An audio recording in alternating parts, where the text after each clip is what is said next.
Do you want to be a giver? Do you want to be an impact maker? Are you looking to take your gifts and superpowers and give them to the world?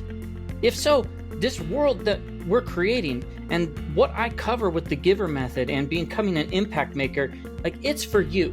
Now, you may be sitting there thinking to yourself, yes, I want to, but I am stuck. I feel like I can't get past where I'm at. I don't know how to develop these gifts or superpowers. I don't know how to make a greater impact or influence on those around me. I want to improve my relationships. Well, maybe this story will resonate with you in helping you to realize the world that you can step into. Now, the story, it feels like it was yesterday. I remember with such clarity. It was over a decade ago, but I remember it with such clarity. There I was in a sea of cubicles, just living in that corporate world. If you can imagine that, the sea of cubicles that happen within a corporate world. And I was just kind of hunched over, cramped in my desk, confined to that cubicle. And all I could hear was that kind of soulless hum from being in a corporate environment. Just an ordinary day. I had things to do, calls to make, people to follow up with.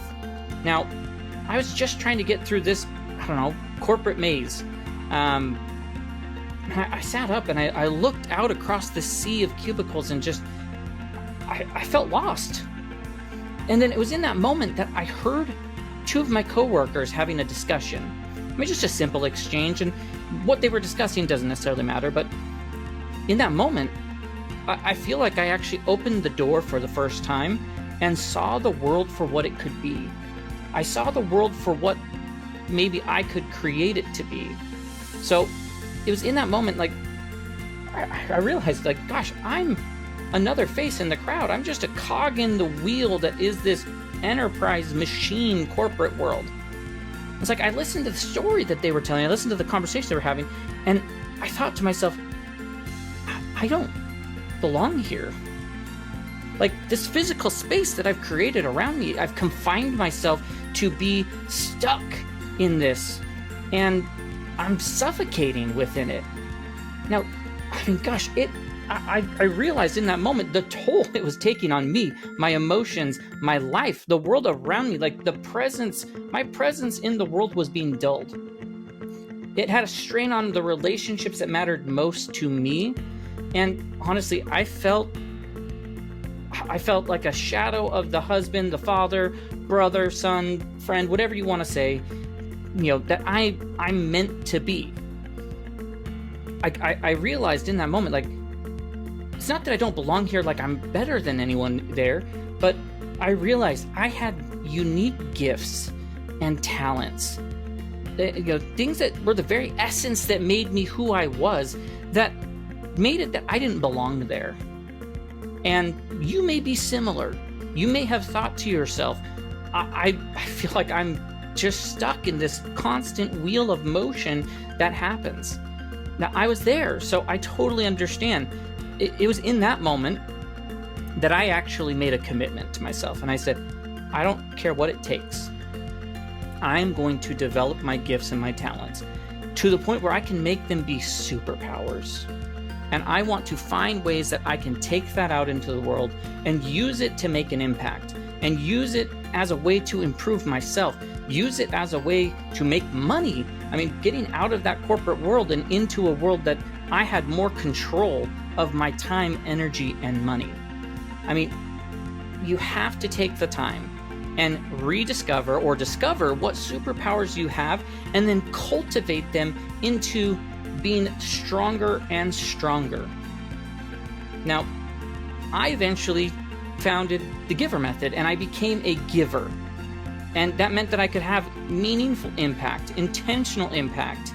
I could create value for others that was so clear that they loved it. It was so beautiful and vivid to them.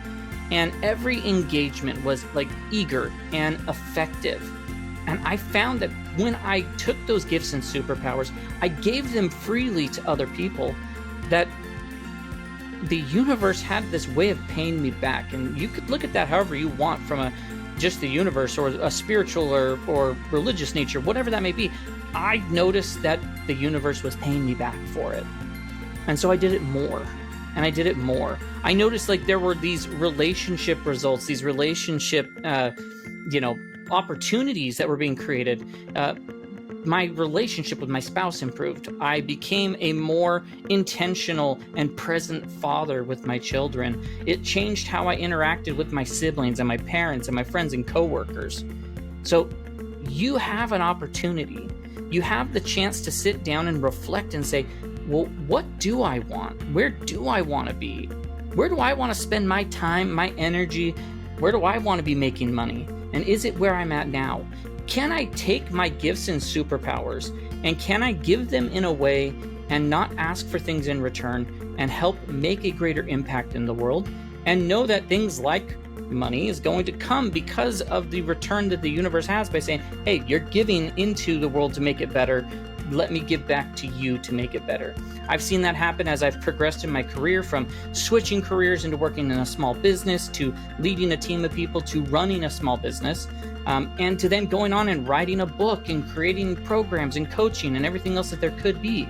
So this is your chance. This is your opportunity. This is your call from the universe to take the time and reflect and think about what you want in the world and how you can make that greater impact. You may need to take some time to do some exercises to find what your gift and superpowers are, or to, whether it be rediscover them and then identify how you can start to amplify them over the right people you could influence impactfully, intentionally, so that each engagement continues to improve and it increases the value that you're giving to that individual. So hopefully there is a connection that you can see between your story and what my story was. Now, they may not be identical, but if you're in that place where you're ready to start making a greater impact, you want to make a change in your life, you want to get out of that sea of cubicles or that world that you no longer want to be a part of, I invite you to find the door, whatever that door may be, that you can open and say, I don't belong here. I want to be there, but what is there? And once you identify that you start to work towards that, create effective goals, reflect on things as you go and continue to enhance yourself along that journey. That's part of the reason why we created the Giver Method, why the Impact Makers exists. And so I would encourage you to do that. I encourage you to take that time and reflect. Find what your door is, write it down, share it with those closest to you, and then start to make that change. That's the first step towards becoming a giver and becoming an impact maker in the world. Outside of that, have a great rest of your day, and I hope that this was impactful to you.